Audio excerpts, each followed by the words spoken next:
All right, everybody. Welcome back to Let's Play Out of the Park Baseball 19. We are here in our 2019 to 2020 offseason, and we begin with this episode with some good news. And that good news is that Dansby Swanson has signed a long-term contract extension with us. And I think it's one that'll be pretty team-friendly. So if we take a look at his contract in our last episode, we agreed to 1 year, 1.3 million in his first year of arbitration, and then right after that, I've extended him for 4 more years for a total of 14 million over those 4 years. So, for an average of about 3.5 million a year, we will get him for 4 years, and that'll cover 2 years of arbitration plus his first 2 years of free agency. So that is very good news. It means that Dansby Swanson will be with the White Sox for quite some time, and he was a very productive player for us last year, and hopefully he will continue to be productive for us. All right, we are back with a trade. I have gone through the Rule 5 drafts already. There was nobody interesting there. So with our third trade of the offseason, I believe, I'll be sending away Nolan Fontana. He was our starting shortstop in 2018. Played only 47 games for us in 2019 as in a much more utility role. He did absolutely fantastic in 2019. In very limited time, he had a 450 on base percentage, one win above replacement. You can see he ratings wise, he's not. He doesn't seem to be anything more than a utility player, but he's actually unhappy because of his role on the team, and that's making his overall morale unhappy. And with Hechavarria still with a year on his deal, I would rather go with Hechavarria. We're also sending away Marco Martinez, who was one of our prospects. He was an 8th rounder in 2018. OSA thinks he can be pretty good. Our head scout, not so much. And what's interesting is I've hired a new head scout this offseason, and this head scout sees a few of our prospects differently from the old one, which shouldn't be too surprising. But he's a little more down on Martinez as the old one. Once we get to the prospects, we can talk about the list later. 24-year-old Jose Mario Garcia. Yeah, it doesn't look like he would amount to too much. He's 24-year-old. He's still, in the lower portions of the minor league. And then Nate Nolan, once again, 25-year-old catcher, so pretty similar to the center fielder. In return, we are getting Grant Holmes, who is currently a relief pitcher for the Oakland Athletics. He pitched 11 innings last year. Not too much to say about him, but he will be a young cost-controlled pitcher. Perhaps more exciting is Jorge Ruiz, and I'm really intrigued by this guy for a couple of reasons. OSA really thinks he has a lot more growing room. I don't think he does because he is 25 already, but even then, I feel like his ratings are still solid. And if he could get his control up, to 55 control, he'd have 55 minute, 55 stuff. He's got a decent repertoire of plus pitches here. And he does have high work ethic too. But what's very important is that he is a very popular guy, and he is nationally extremely popular and locally extremely popular. So that'll kind of help help get fans in the seats. I don't know why he's such a popular guy, but it's cool that he is. He is sort of the main prize of the deal, and it took a lot of negotiating for me to come across this combination of players that got them to accept. But I'm glad that they will, and I imagine Ruiz will get a crack in the rotation to start 2020. So that will be our first trade of this episode. And as you can see, the overall fan interest increases noticeably. So hopefully a good outcome, and hopefully he will play well as well. All right, as for your Hall of Fame, Derek Jeter is your lone inductee. In his first year, he got inducted with 90% of the vote. Musina and Clemens are getting close, as is Bonds. Larry Walker was dropped. For me, that is absolutely infuriating. I think he's extremely deserving of the Hall of Fame in real life, and I don't think he's going to get there, which really sucks. Another guy who I do really like for the Hall of Fame is Billy Wagner, who is still just pulling at 6% in his 5th year. So, bummer, but Jeter gets in. Hopefully Musina gets in next year. And yeah, so that's your Hall of Fame. All right, as we enter into preseason now, Aaron Hicks will be joining the ball club. He will likely start in right field, I'm going to say. But one of the corner outfield spots, we have signed him on for 2 years, $6.5 million. The second year, should I say, is a team option. So depending on how he does this year, we will take that or not. We have gone and also gotten Jason Castro, the 2-time All-Star now, to probably be our starting catcher for this year. We are going to pay him $14 million over the next 2 seasons. And we are excited to have him because he is both a captain and locally very popular. So hopefully that's kind of a 2 birds in 1 stone situation. As you can see, the players do appreciate the leadership. Jake Diekman, who we let walk in free agency, will now be signing with us again, this time for 1 year, $1.4 million, which is, I think, about the same as the contract he had last year. So he'll be back in the White Sox uniform. I also found this guy, a weird guy. His name's Raymond Gudan. He's been all over the minors, but I liked his ratings a lot, so I signed him. It's only 1 year, $800,000. And then another minor leaguer, I guess I could. Well, no, he's been in the majors. Sorry. But I signed him to one of those minor league deals that's going to turn into a major league deal once I promote him. He's essentially just going to replace Fontana and play all our utility infield type spots. He also has some outfield stuff, so if we could get him actually trained up there, he could be like a super utility type of guy. So happy to have him. His name is Eduardo Escobar. He's actually worth close to a win for the Royals last year. So sneaky little acquisition there.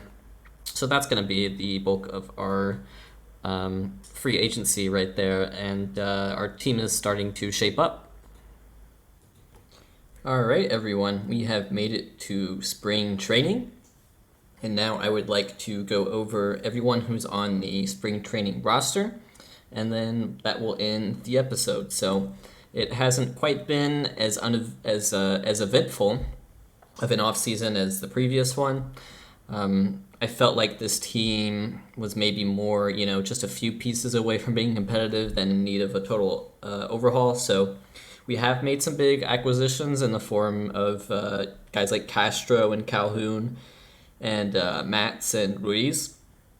How those guys will end up doing for us, I'm not sure, but I think the signings I've made have set the team up to hopefully be an above 500 ball club this year. That would be sort of my personal goal. We'll see what our owner wants us to do when they email us, on opening day. But yeah, just taking a look at lineup for now.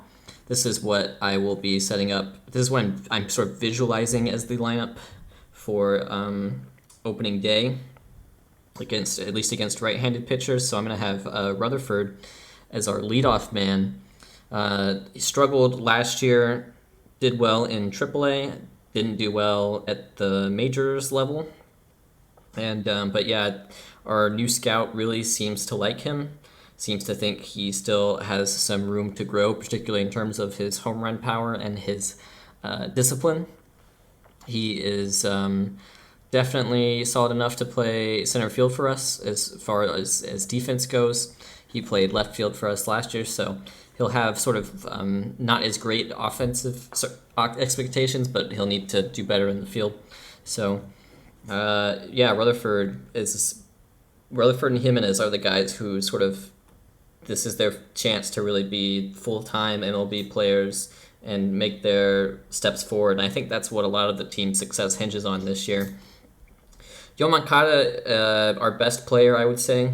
It's hard to say anything really bad about him. I guess his defense could be a bit better, but really that's it. The thing about Moncada is that, he's just so well-rounded in everything he does, and he's durable. He's still cost-controlled for quite some time, although he will be getting into arbitration this year. So that could be potentially a lot of money. And one problem with him is that I wasn't able to get him extended this past season. So if I want to get him extended now, he already has a 5-win season under his belt, so he's going to be expensive. You know, he knows he's good now, basically. So I don't know exactly. I don't know what his future will be after, you know, his arbitration years are up with us. But we're excited to have him still for now. Willie Calhoun, the great Willie Calhoun experiment starts this spring training as he tries to learn first base. Willie Calhoun, in game, much like kind of in real life, a guy whose defense is really the question mark. He's proven it with the bat time and time again. He's got great hitting ratings. That combination of 65 contact and 65 home run power, I mean, that's pretty epic. So, and it's proven to be effective. He's got 425 plate appearances in 2018 in the majors. He slugged almost 600, so, and then another 176 on top of that, and which he also slugged 550. So he's going to bat third for us. He might end up batting fourth. But yeah, it's just a question of he's got enough infield range and error that he could theoretically play first, but can we get him up to be a solid first baseman? That's sort of the question, because I don't think he's preferable as an outfielder. I really don't. I think he's a liability out there. So he will theoretically be our first baseman. Jimenez I have hitting fourth. He's such a great raw power prospect. He's got 70 home run power potential, 65 right now according to our scout. One thing, he struggled in the majors, did well in AAA, just like Rutherford, and much like Rutherford, we're going to ask a lot of him this year. So he'll be our starting left fielder / cleanup hitter, and I really hope he can really start to make it happen. So Swanson was quite good for us this past year. He had 3.1 wins. He finished with that, and his ratings, according to our new scout, seem to be a bit down. Hopefully he can get those back up. If I'm not sure how big of a problem that is, and also his defensive ratings down just a tiny bit too. So I'm not too pleased with that. I do have talent change randomness at 135, so stuff like that is sort of bound to happen. But we did extend him, so we'll have him. He's under contract for the next 5 years for us. So maybe I jumped the gun on that, but it was a cheap extension, so we're not in too much trouble, at least in terms of money. I want him to keep having 3-win seasons, so we'll see if that keeps happening or not. Aaron Hicks I have signed. He was a free agent signing, 2 years, $6.5 million, team option second year. He is just filling in as our right fielder. We had Souza last year with also the rotating door of Jimenez and Rutherford being sent back and forth between AAA and the majors. Also Castellanos for the first month. So it was a really inconsistent sort of corner outfield spots for us, and I hope that he can bring some consistency. Just a guy who I'm looking for, like 2 wins out of. I'd be really happy with him. And so outfield definitely big question mark without Almora. So Jason Castro has been brought into the team, and he's kind of been used when we turned down Wellington Castillo's $8 million option. This is basically exactly where that money went to. We signed Castro for 2 years, $14 million, and I think it sort of sets apart Castro from Castillo is from Beef Wellington is that he has personality class captain, so he can serve as a captain for us, and he's also very popular locally. So those two things combined means he's gonna be a very positive clubhouse presence. He's going to bring fans to the ballpark. So I think as far as ability, he's not really any better or worse than Castillo, but he sort of has these intangibles that are ultimately more valuable than Castillo. So that's why I decided to let Castillo go and sign Jason Castro. Then Hechavarria will be batting ninth for us. 2-win player for us last year, 83 OPS plus, but really good defense at shortstop. I just, this is last year before his contract runs out, and I just hope that he can sort of just replicate what he did last year. I think that would be a good sort of benchmark for him. As far as when he leaves, I believe I know who his long-term replacement at shortstop is. I believe that we have that player in the minor league system right now. And I'm not going to go over prospects now. I'll do that in the next episode once we get to opening day. But let's just say we have an exciting shortstop prospect. And I've talked about him before, but he's really starting to come along now. And could be in the majors to start for us by 2021. As far as pitching goes, pitching was definitely a weak point for this team. And I hope to improve it. And I did so in the offseason by trading for Mats. I traded Almora for Mats, and I also traded for Ruiz. So those two guys I'm going to be paying a lot of attention to because we need those guys to pitch well for us. Sonny Gray was pretty much the only good pitcher for us this past year, and that goes for relievers too. He was really the only one who had what I would say is like a really good season. And he missed the first few weeks, but was still able to start 31 games, through 170 innings, 3.1 ERA, 145 ERA plus. You know what? He got really lucky with this BABIP. He'll never have BABIP anything like this again. But even then, the peripherals were solid enough.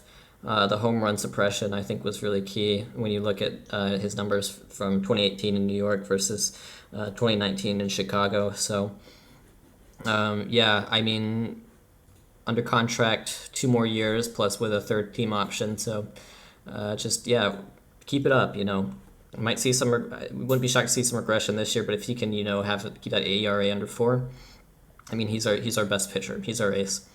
Mats we traded for, hoping just to sort of continue the consistency he had in New York.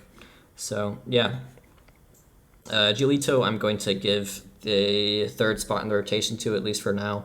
He was only able to pitch 22 innings for the White Sox. He got injured in his last start of 2018, and that caused him to miss the vast majority of 2019. But his ratings are really intriguing. That fastball and curveball are both 70 grade, and it's kind of a question of whether this 50 changeup is acceptable as a third pitch or not, and also whether this movement is just a killer for him. Even in his 22 innings pitched, he was able to maintain a 4.09 ERA despite allowing 6 home runs in those 22 innings. So that says a lot about him as a pitcher. Whether that's good or bad, we will see.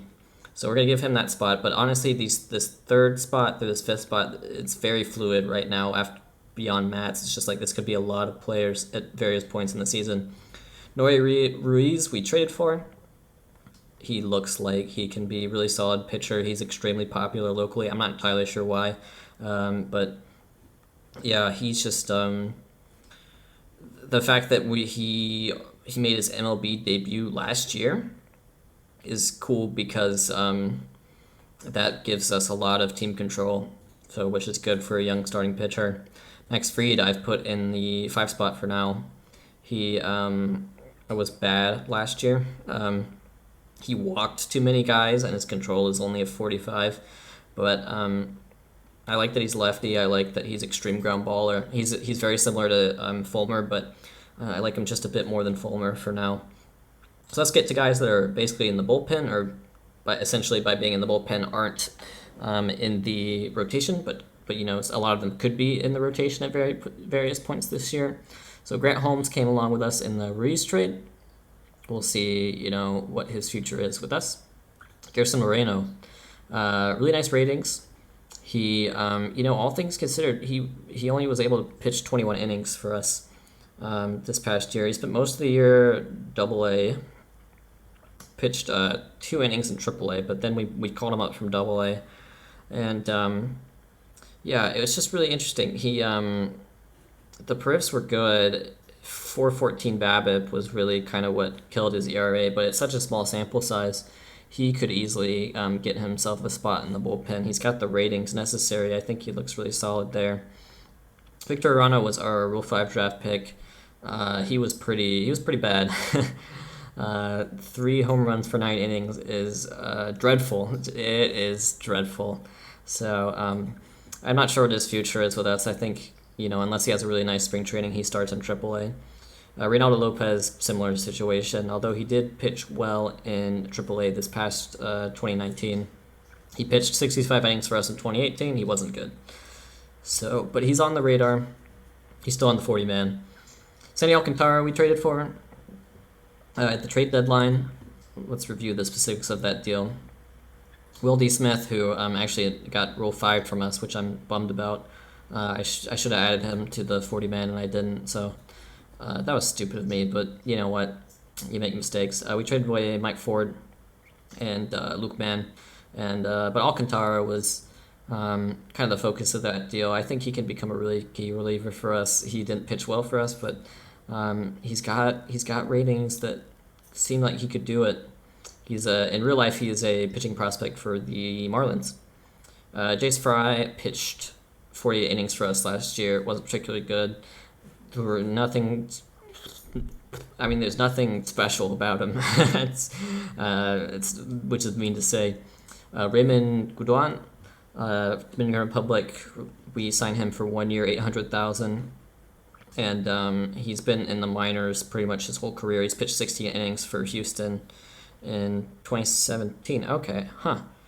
I mean that was I don't recall that, but that's real life. So it didn't do well, but it's something to keep in mind. But yeah, 70 fastball, 70 slider, 70 changeup. I was just like, sign me up, And he's a lefty, so we'll see about him. Jake Diekman had a really interesting year for the White Sox, to say the least. We were able to resign him for 1 year, $1.4 million after initially letting him walk in free agency, but his ratings are really nice. He pitched 67 innings last year. His ERA was 4.66, which is about average. He had 96 ERA plus. He walked 7 batters per 9 innings, and his BABIP was 364. So I don't, tough to interpret really if he was good or not. Gregory Soto is a guy who is, who knows, man? Who knows what the future is? This is a guy who could honestly spend the majority of the year in Double-A, or could spend the majority of the year in the starting rotation, or anywhere in between. So a lot of that will hinge on his spring training. But his control, he's managed to bring it up from 30 to 35. He pitched badly in Triple-A last year. We moved him out of Double-A. He did quite well. But yeah, who knows, man? Who knows? But it's always going to be that control with him. Everything else about him is really solid. Carson Fulmer, talked about, really similar to Fried, almost identical ratings. I just liked Fried's. He's extreme ground baller. Pitched badly last year. Actually pitched decently enough in 2018 though. He expects a spot in the starting rotation. I'm not sure if he's going to get it to start the year. So if he gets real pissed about that, then I don't know. I don't know what his future is, because I don't want to keep guys around who are upset about their role, because quite frankly, there's not much I can do about it if there's guys who are better. Kyle Funkhauser, he actually pitched pretty well for us last year, all things considered. 170 ERA plus. Peripherals were solid enough. He could have walked less people, but was traded for last year. And yeah, he's gonna, barring spring training, probably have a spot in the bullpen again. Spencer Adams, kind of similar to Soto. He's bounced. He's just been a minor leaguer guy for us. Extreme control pitcher, which is good, but yeah, it's just not. These guys aren't exciting, but you just kind of hope that you can find a combination of 7 or 8 of them that works. Not everyone's gonna work, but you hope you can find some that work out, and it's just kind of a numbers game. And then to wrap things up, Zach Birdie, undoubtedly the star of the bullpen. I've had a lot of offers for him. A lot of people want to trade for him, and I've managed to say no to them, even though he is kind of basically only a reliever and can only have so much of an influence on the game. But I quite like him. Relievers like him that are young are hard to come by, so he will, likely be in the stopper role for the whole year and be pitching all kinds of high leverage situations. And overall, I thought he pitched all right last year, but really think this is the year where he can start to really make a difference. So that's everyone we've got on our spring training roster right now. Well, let me talk about just the utility players real quick. So Maldonado was our backup catcher last year. He did well. He's a defensive guru, and he will continue to be the backup catcher this year. Or Narvaez, probably just be lurking around AAA as he has been. Eduardo Escobar we signed on a 1-year deal. He's a switch hitter, utility player. He'd play all sorts of positions potentially, so that's good. Tyler Saladino is just a random 40-man guy, infielder. Another guy like that is Juancy Perez, who actually was our starting center fielder in 2018. It's just kind of hard to believe, but yeah, he's a AAA slash maybe bench player, if anything, right now. Victor Reyes is pretty much the ideal utility outfielder. He's got the defensive versatility to play every spot in the outfield. His ratings are good. He doesn't have lofty expectations. He just wants to be a bench player. He only made 87 plate appearances for us this past year, but he did well in them. So yeah, he's gonna definitely be on the roster to start the year, barring injury. But he'll just be backing up all these guys. Outfield's definitely gonna be make or break for us between Hicks, Rutherford, and Jimenez. These guys haven't been everyday players for us, and if we can somehow get them to mesh together, then that is going to be where the season is that's sort of our make or break point, I think. So yeah, that will wrap it up for this episode. When we get to opening day in the next episode, I will go over the prospects, and we'll see the final roster, and then I will play through opening day. And yeah, thank you guys for your continued support of the series. I've enjoyed making it so far. And yeah, I will see you guys in the next episode.